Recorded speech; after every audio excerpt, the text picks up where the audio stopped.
In between the shadows, creeping in the night, far beyond the willows, not a soul in sight. Ghosts and monsters looking for the kill. Nobody can save you, we do it just for thrills. Hey, what's happening, everybody? Welcome to Just for Thrills. This is going to be our very first Minisode. It is a Halloween special. We're very excited about. Woo! She's got her sweatshirt on. You got your appropriate sweatshirt on. My mug, I have a Halloween sweatshirt and a Fright Night orange mug. For those of you watching on YouTube, you can probably see. Have you, tell me the truth, you're so Halloween basic and I love it. Have you had a pumpkin spice latte yet from Starbucks? No, because I don't drink coffee. Okay. But if you did. But if I did, I 100% would have had it by now. And I probably, even saying that, I probably will still have myself one just because I have to.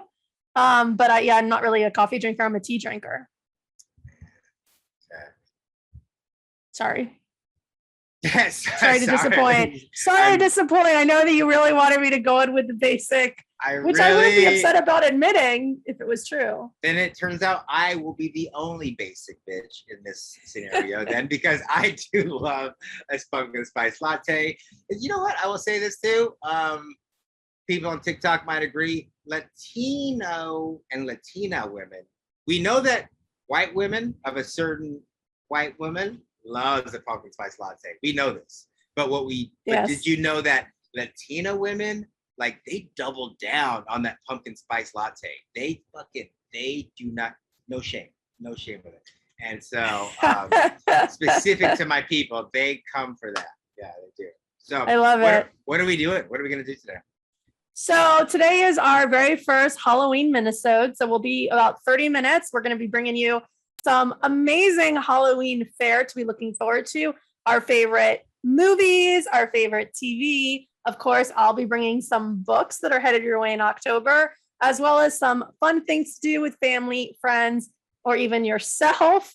Either we're both in California, so we'll be giving you some California highlights if you're local or you want to come visit for the spooky month, or some things you can do at home as well. I think I did good, right? That's pretty much what we're talking about. I think so, yeah. I think so. All right. So let's kick it off. I know Jason has a fun thing he likes to do in every episode, which is tell me one thing you just saw and loved horror. So why don't you go first? All right, cool. I will. To backtrack, Comic-Con, we got to see A24 and a few directors talk about some of their upcoming movies. One of the movies was, you saw a little behind the scenes of Bodies. And I'll be honest, I did not think I was going to really enjoy this film. I love A24 films, but I didn't see that I would like it, minus Pete Davidson. So I went to the theater and I saw the film, and I gotta say, completely surprised. A really fresh, fun take on the Mean Girls. It's basically Mean Girls, but it felt like a very progressive conversation about like mean girl culture today, and so that felt really even though I'm not of that age, it did feel really relevant, the mean spiritedness of chattiness and the culture of that, and they did have a lot of good plot twists and turns. The soundtrack is fire. Oh my god, I'm obsessed with every single track on there. Charlie XCX, you know what I mean? And then also Slater, has a track on there called Daddy as Fuck. I don't know if we can cuss on there. All right. I don't know if we can say the F word. Can we say Daddy AF? We can say Daddy AF. I hope so. We'll see. We'll see if we get hit with the censors. Might get our first bleep on there. But anyway, so that one surprised me. What about you? Okay. Well, I haven't seen it. It's on really high on my to watch list. It's got a female director and a really amazing female cast. So super high on my list. I haven't seen it yet, but I will. What I saw and loved, I was blown away, was Prey. So the new Predator. If you haven't seen it, please go see it. It is just, I could rave about it forever. It's absolutely incredible. And I don't just like it because it has a strong female protagonist and a dog in its survival story, kind of like my book Ski Weekend, but none of those things hurt. So definitely 2 thumbs up to Prey. I'll give it another thumb up to Prey. I definitely did love that too. It also has all the things I love. In not to go too crazy, but in film school, I did make my first little short was a Native American horror film. And how cool. Yeah, and I was just tapping into like my Native American side, and I thought, how come we don't have good horror? Like you know what I mean? Right. Native Americans, like there's no good horror. And I was like, there's so much space, there's so many tales. And so to see them do some stuff about the culture, and then to do, you know, a Predator. So good. So yeah, it's just, they did so many things right. So it was really fun. And you know, so I haven't seen it. I mean, I haven't seen the special. Like there's another cut they did that's in actual, it's like, I think it's Comanche, like it's in that language, which I think is so cool too. So he did two totally separate cuts. Yeah, no, it's sick. Really, no, super sick. Okay, well, so those are 2 good ones. For anyone listening, definitely go see those. I will definitely be seeing Bodies. So staying along those lines, Jay, what are you really looking forward to seeing on both the big screen and the little screen this Halloween? Oh man. There's a lot of stuff I'm excited to see. I'll just start with my number 1. You already know where I'm going. I'm going with Hellraiser. Yeah. Oh, let me just go ahead and bring my little guy over here. Where's my little guy? Oh my God. You have like a mini Hellraiser guy, a pinhead? Look at my little, I love you. Oh my God. I love him. So he funny. stays with me. He gives me the power. No, I'm excited about it. Where's it going to be? Who's doing it? What are the details? Because I don't really know much about it. I don't have a lot of details. I know that it is going to be on Hulu. So I think Hulu, and we're going to probably talk more about this as the season goes on, but I think Hulu is really doing a lot of things right in the horror space right now. And they're really tapping into culture and also doing fun things and things that would be, I feel like Hellraiser feels like a risk to do that kind of show because it's a really, really grotesque. Is it going to be a remake, or is it going to be like a reboot or a sequel? I think this is a TV series. Okay, so cool. I think you'll start to see, you know, maybe it's some origin story stuff. They've only shared a teaser, and then I do know that Jamie Clayton, who is a trans actress, them. I'm like, wait, are we calling them actors, actresses? I don't know. I feel terrible for not knowing. Yeah, I don't know. But them. I've been obsessed with them since Sense8, and they are taking over the new Pinhead role.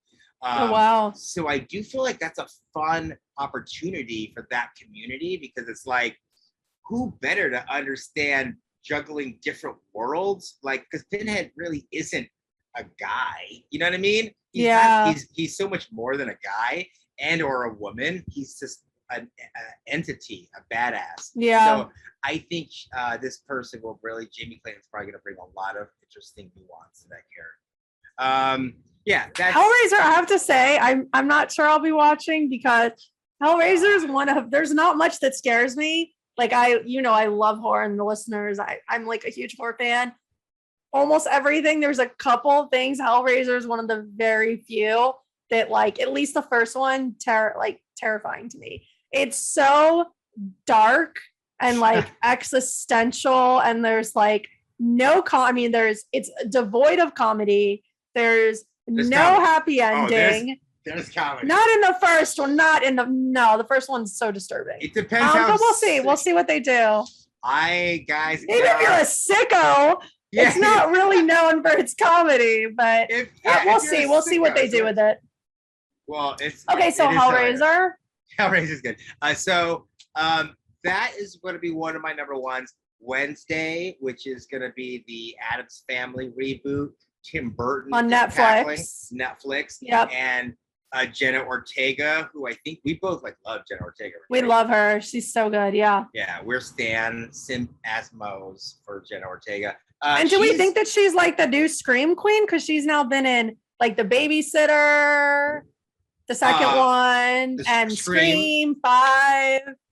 She just did what's that X movie? Which she was in that. Okay, I didn't even know that. For her, she was like, she was spicy in that. And she is kind of a new like Scream Queen, it girl for the horror community. And I love it. So I love it. So I'm excited by that. I'm also like excited that Tim Burton is finally putting some brownies up in his movies, because I love Tim Burton, but Latinos have been just non-existent in a Tim Burton film. So I like that, like, he's also bringing a little bit of the old school charm of like Beetlejuice and some of the old like early stuff. He's bringing that flavor into this. Okay. All right. So I'll give we have like a little list here, but we don't have a lot of time. So I'll give my number one. I'm so excited. I literally cannot wait to see this, is The Midnight Club. So I mean, this is like a dream team for me. So Christopher Pike was not probably 100% definitely my favorite author growing up. He's one of the main reasons why I went into writing fiction, especially young adult thrillers. I have, like, if you could see behind me, those on YouTube might be able to see down below, I have an entire shelf of books dedicated to Christopher Pike. The Midnight Club is one of his books. It's one of probably the first to be adapted in a really long time. There were a couple like made for TVs that came out when I was a kid. And then Mike Flanagan, who I love, I think you're a big fan as well. Yeah. He's just incredible. I have such utmost admiration for his work. I cannot wait to see what he does with Midnight Club. And then I was also reading, the really cool thing about it is, so for those of you who don't know, Midnight Club is a story about a group of really sick, terminally ill teens. It sounds like a bummer, but there's like good stuff that comes out of it. Terminally ill teens, they're like in a hospice, and they all are kind of like learning to figure out how to cope with imminent death, but forging new friendships and relationships while doing it. And every night they meet to tell stories. And the really cool thing about this adaptation, it's going to be like I think a limited series. In each episode, this is what I read. The stories they're going to tell, some of them are going to actually be Christopher Pike books. So in the actual book, Midnight Club, they tell different stories and they're all really cool.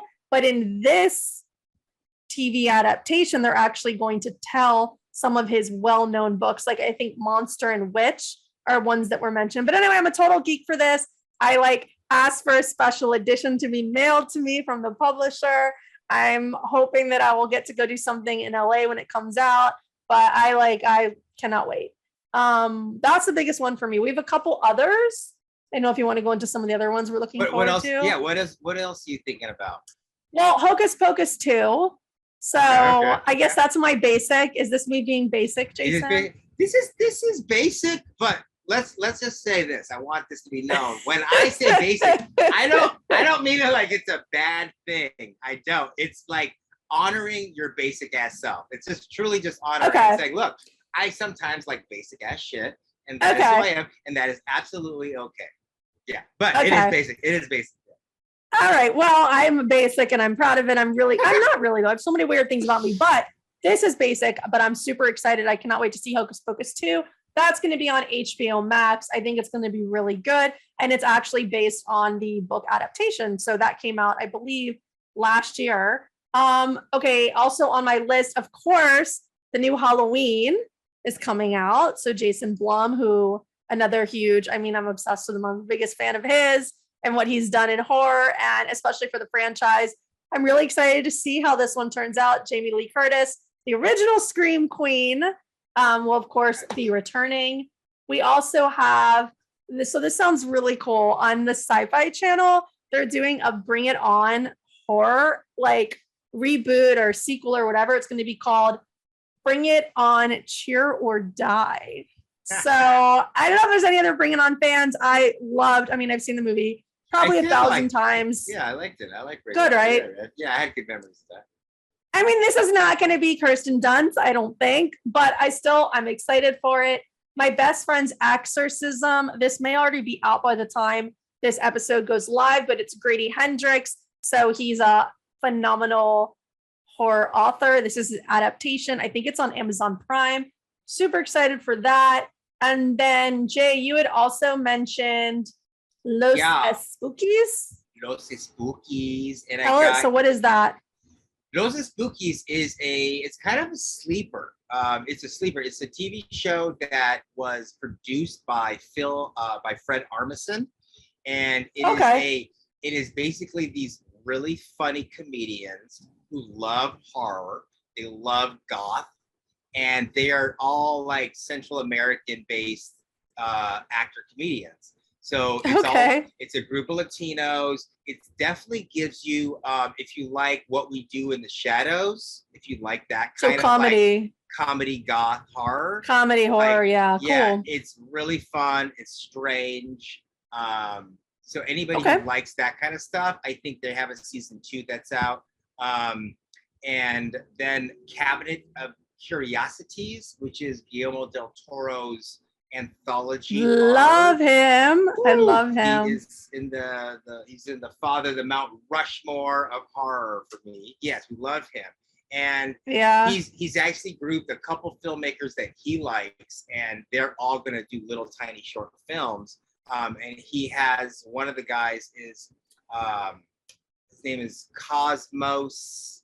I always forget his like last name. I gotta you need to get a producer on this so we can like have somebody Google and not us. But because now I'm like, what's his name? But what do you mean get a producer? What? We are producers. What is that? I know, but someone's to produce us. Wait. Produce us. Produce I was like, what? Yeah. Panos Cosmatos. If anybody doesn't know Panos Cosmatos, he is doing some of the most I don't know. He's one of the most visually stimulating directors in horror right now. He did a film called Mandy with Nicolas Cage, which I saw Mandy. I really liked it. Yes, so that I feel like a lot of people haven't seen Mandy, but it's really it's so now I see what you're saying, because it's so beautiful visually. Like the colors are so bright. Yeah. And the shot, it's so cool. Yeah, it's a great movie. It's gorgeous, and it's crazy because like that movie, like it shouldn't work. Like it's so bonkers. It was so good. It was good. It is so good. So I'm interested to see what he's gonna do in that world. So yeah, it's gonna be a fun little treat for all of us. Okay. Yeah. All right. Okay, so let's move on to books. Okay. Because it's a 30-minute Minisode. Let's go. All right, so a couple of things. So I'll just do like a really short rundown, even though we know I love books. But so Stephen King has a new book out, Fairy Tale, which I have not yet read. It will be on my list. I don't know how spooky it is. I think it's really more of like a fantasy. I think he kind of like took a dive into something a little bit different than his normal fare, but it does look cool. Sure. So far, people are really liking it. So we'll see. Love in the Time of Serial Killers is a hot new book out. I've heard really good things about it. I've not read it, but it sounds really fun, and it's got a gorgeous cover. Ghost Ridden by horror master Ronald Malfi. I can't remember when to say this. I've not read his books, but people love him. So I'm definitely going to want to check this one out. Okay. Josh Mallerman, who I'm a huge fan of. I think we're actually friends on Twitter. He's seems like a really cool guy. Of course, he did Bird Box and a bunch of other things, but that's what he is most known for, is Bird Box, which was adapted by Netflix. Okay. Actually, one of their highest streaming movies ever. Mm-hmm. So he's got a new book called Daphne, which sounds, Jay, listen to this. It sounds like so up our alley. It says, horror has a new name, Daphne. A brutal, enigmatic woman stalks a high school basketball team in a reimagining of the slasher genre. Like, does that not sound awesome? No, that does sound good. I mean, I love like a slasher. And a woman serial killer. I love that. love that. Me too. And then last but certainly not least on my list is Runtime by Catherine Ryan. Oh no, it's not last. I have one more after this, but Runtime by Catherine Ryan Howard. So this one I have actually read. I got an advanced copy. I believe it is already out, and it is. I think you would actually like this, Jason, as well. So it's a actor gets, we don't know why, but she leaves. She's from Europe. She winds up in America. She gets the call of a lifetime. She hasn't had work in a long time. She gets called a lifetime to star in a indie horror movie, but she's got to fly out literally that day back to Europe, and she doesn't hasn't met with anyone, doesn't know the people, but on a whim takes it because it sounds like a great part. And then when she gets there, her real life starts to echo the horror script that she's reading. So it's a really, really good. And I think I read it all in one night. Page turner for sure. A couple definitely little chiller parts. And it was super fun as a screenwriter. So both as an author and a screenwriter. Chiller parts? Chiller parts. As an author screenwriter, I really loved it because she did little parts of the screenplay in between. So there's little breaks where she does the screenplay with the actors obviously acting in. So it's a really, really cool, especially if you're a fan of film and then books. And then here was my last but not least is Vampire Academy by Rochelle Mead. So this has actually been around for a really long time, but it's getting some new love because there is an adaptation on Peacock by the wonderful Julie Plec, who has done, Vampire Diaries, so many other things you have probably heard of, including Scream 2. And this is her a new vampire show that she's doing. And the books are just one of my absolute favorite vampire series. So if you haven't read it, if you're starting to watch the show or you want to read the books and watch the show at the same time, now is a great time to pick them up and read through them. So I feel like I'm brought in to do the okay, what's the the weather girl or something, but it's books. I do my little that's what I was feeling. That's what I was feeling right now. I felt like I was actually in Entertainment Tonight right now when you're all right, we're doing a books category. You know what? We're doing that thing. So I was learning because I'm like, wait, yeah. Well, Stephen King, that one, I definitely want to try to read that. And then Life in the Time of Serial Killers, maybe, and then the Daphne one. I mean, they all sound really good. So, but they do. If it's audiobook, I will read it because I do crush audiobooks, but I just don't really read a book anymore. Very rarely. I'm getting into audiobooks a lot too. I really like them. And I feel like you can double time when you read them because you can be doing other things. Yeah. Like the treadmill or taking a walk, walking the dog or whatever. And you also get to read a book at the same time. So I'm all about audiobooks. All right. We got some fun stuff to do. Yes. Got a few fun things to do. What do you like to do? What do you normally do on it? What's the highlight of your Halloween season normally? Oh, I'm such a Halloween freak. It's this is my Christmas. This is Christmas, birthdays, everything to me. It's my favorite time of year. So, I always do a movie marathon. I always do a reread of my favorite witch series, The Secret Circle by L.J. Smith. I always do a pumpkin patch. I try to do something different that I haven't done before each year. So if there's a corn maze or a haunted house or something, or a festival, I try to do something new each year. But those are really my main go-tos. I'm in Northern California. If I was where you are, and I think I'm going to be this year for a little bit, I would definitely do Halloween Horror Nights. I've done it before, but I don't do it every year just because I'm not always in LA. What about you? Yeah, you know what? I do a lot of the same stuff. Because you're basic. You're basic like I am. You're also basic. See? I told you.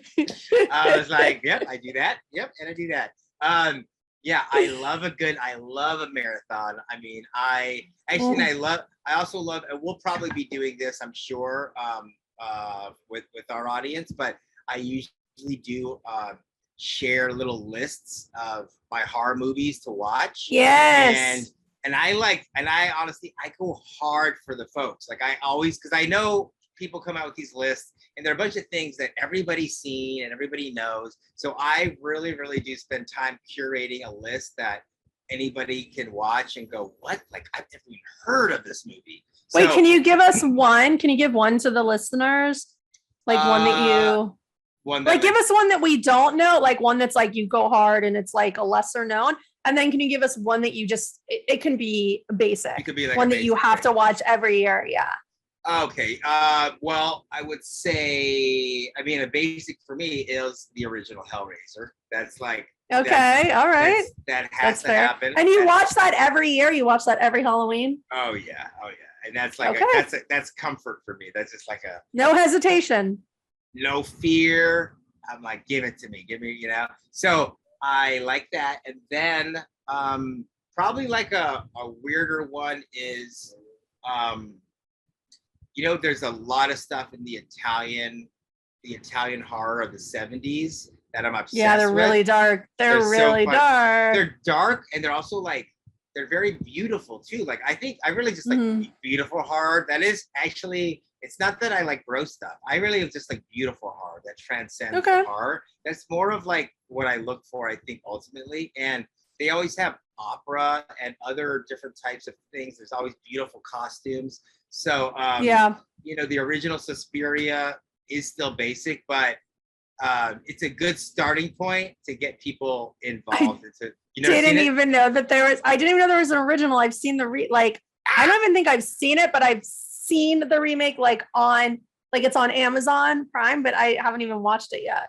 She's cool. I didn't know She's never seen it. I know. Okay. All right. So maybe. Okay. There's one right there. See? So there's the gateway drug for you to get into. Maybe. We'll see.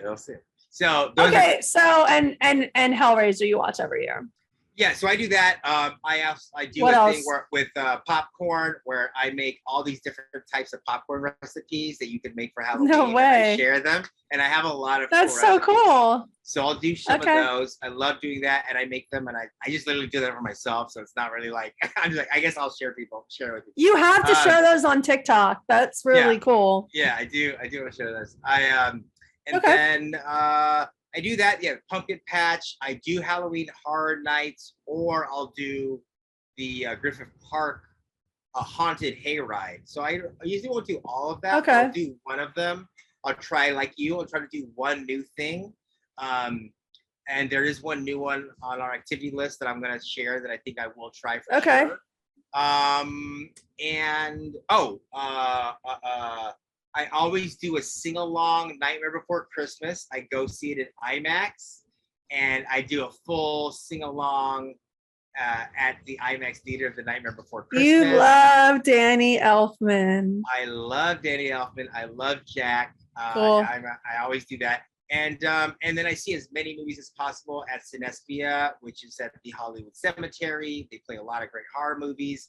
It is the prime fun thing I like to do. And then there's these big photo booths. You can go and I think last year I got killed by Freddy Krueger in the alley, being my friend. And they had a whole Freddy Krueger. Oh my God! You would love it. I mean, and they had. I would love this. They had a Freddy set up, and they got to kill us anyway we'd like. I mean, I don't know that I could actually. It would probably traumatize me, but. Nah, but I would still like it. It was in a safe space. You could actually. But anyway. Okay, so let's run down your. So we had the activities we had was Halloween Horror Nights, and they're back and badder than ever for 2022. Lots of new exhibits are open, including I just saw there's doing one for the Black Phone, which looks really cool. Another book adaptation. Joe Hill. And good we movie. said Knott's Berry, great movie. Knott's Berry Scary Farms, I believe, is back. We said pumpkin patches. We said haunted houses. And when we talk about what's up and coming, we've got a special haunted house expert coming on our show very soon. Corn mazes. You said Cinespace movies in Griffith Park. Yeah. You said Danny Elfman returns to the Hollywood Bowl. I think I'm going to come down for that because that actually sounds awesome. And then Delusion, which you said was like a locked room thing. It's one of those what is mazes. Delusion? I think it sounds like it's one of those interactive mazes, and then basically the theme of this one is the 1970s cult. And so you're stuck in this. Cool. You're stuck in the cult, and then you got to find a way out and deprogram yourself. Okay. So, that sounds pretty cool. All right. So just a couple minutes left. Should we talk for just a minute about what we're working on right now ourselves? Yeah. So a scary project. Scary, spooky project. We've been picking at this thing. We can, we're going to be a little bit vague because we don't want to spoil, for our new fans that'll be out there. But we can talk a little bit about it. But we are working on something together, our first writing project together. So that was really fun. I had a lot of fun. We just basically, we have similar approaches, it seems like, right? So we basically this week, we worked out one of like the main character and really fleshed her out. And we kind of, got to paint her together and kind of come up with a really cohesive, complex person, with lots of flaws and themes. And that was really, I had a lot of fun doing that. That was a lot of fun. Yeah. And for people just curious about process, obviously everyone has a different process. This is the first time we've worked together on a screenplay, but the way we've started the story so far is so I've got like this really cool character worksheet that I like to do, whether it's a screenplay or a book, because I love character. Like, I think that's probably one thing I excel at, if I'm okay to say that, is characters, because I really like to do a deep dive. And we spent almost 2 hours going through every single thing about our main character. And then I also like to create a little Pinterest board, which I think is really useful. And we just put in a couple little pictures of if we were doing the ideal casting. And I do this for books too, even when I'm not casting, but who would want to play the part, what they look like, their vibe, what they might be wearing. And just as we think of things like their hobbies or whatever, we put little clips of that also.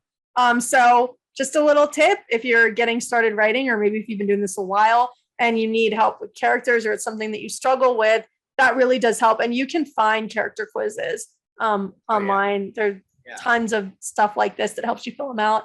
And then, Pinterest board, I think, is really very useful. So we'll keep you updated, but we're really excited about it. Baby steps, but we'll get there. I also do that, on my Instagram. When I do the saving photos or whatever, you can save photos. I constantly have 7 different films that I'm working on, and they're all in there. I collect them. Sometimes some of those have been in there 2-3 years, and then That's this cool. one, I've just percolated little things, and I just keep it on simmer. And then a year later, I go, oh, and that. And then when we do something like this, I have all those very specific images that prompt the character, prompt story scenes. And so it's another little hack you could do. Instagram isn't just for, hype and stuff. You can actually use it for that's a good idea. Actually, I've never thought of using Instagram like that. I've always used Pinterest, but I like that. I think that's good to just have a place to just, as you're inspired, kind of keep it so you can go back and visit it when you're ready to dive into it. And then we're going to do, so there's 2 main characters. We're going to do the next main character next, and then we're going to start plotting. And I think we're going to use the hero's journey or save the cat probably to plot it out, but we'll let you guys know on our next show how that goes, how the plotting goes. I would love to see what you guys also, what if you guys want to comment, tell us how you tackle projects. Do you go character first? I think that would be cool, right? To see, because we talked about that. I do think that I noticed I try to marry the process where I look at a movie similar to the movie I want to do. And I work me backwards. too. And I look at that formula and I dig in and go, okay, that's the bones of it. And then I double up and find a very specific writing breakdown, like Save the Cat or Blake Snyder. And I go, I like that one for this type of movie. It works best. So I kind of I do the same. A combination. So it'd be interesting to see what people's processes are. Yeah, definitely.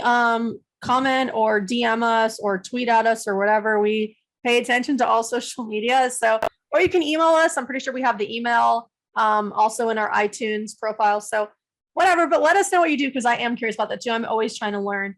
And then as we wrap it up, let's just talk about what's up and coming for us and for the podcast. So I've got one thing in October. If there's any other readers out there, I do have a book club on Facebook called The Book Nook by Rec Talk Ross. You can shoot me a DM or email. I'll hook you up, get you inside. We are definitely going to do a Halloween read. We have not picked the book yet, but I'm very excited because we pick a different genre every month. And most of the people so far are not horror people. So I get to like force them to read horror for October. They've all your favorite thing. And conceded. I know. So it's my favorite to introduce people to horror. So definitely come find me in the Book Nook. And then we have our upcoming guest. We have Zach Andrews, who's going to be on the podcast soon. He's a producer and screenwriter, amazing guy, expert in horror, and knows everything there is to know about haunted houses. And then Jay, we've got another guest coming up that you know very well. Yeah, we have Jason? another guest. Jason his name is Jason Cherubini. He is a producer. He's actually producing my next film that we're shooting in December. But he is also a go-to guy to do all things Lifetime movies, thrillers. So if you are one of these thriller Lifetime moms, you know what I mean, then you have him to thank for like a lot of the movies that you watch. So he's gonna come on and tell us some of the fun stuff that goes on set, and you know what it's like to put a movie like that together. Yeah, amazing. And then I also have one more thing to share. I also might have something. I guess we can talk about it now because by the time this comes out, I can say it. But I just guessed. And if not, we'll just cut it out. If not, we'll cut it out. Yeah, no, don't cut this out. Just kidding. No, but so yeah, I got to play with not in the horror genre, but in the Western and sci-fi genre this week. I got a role in the new show Quantum Leap, and it's super exciting. Woohoo! So excited! It was awesome. I was training with horses and riding horses for like a week, and then we got to go play in Frontier Town with all kinds of crazy. It was like 100 people in this cast, and so cool. So really fun, really good group of cast, and I don't know when that episode is coming out, but I will keep our fans and audiences and friends. Our fans. Yes, keep everyone. All right. Well, that is our Just for Thrills very, very special Halloween minisode. Keep your eyes peeled for our special guests that we talked about. We'll have other people coming up as well. And definitely come find us on our social media. You can find me anywhere at Rec Talk Ross. And Jason, where can they find you? They can find me at Insta Avalos, AVALOS, and then on TikTok, it's the Jason Avalos. All right. Have a spooky, but also safe Halloween. Nobody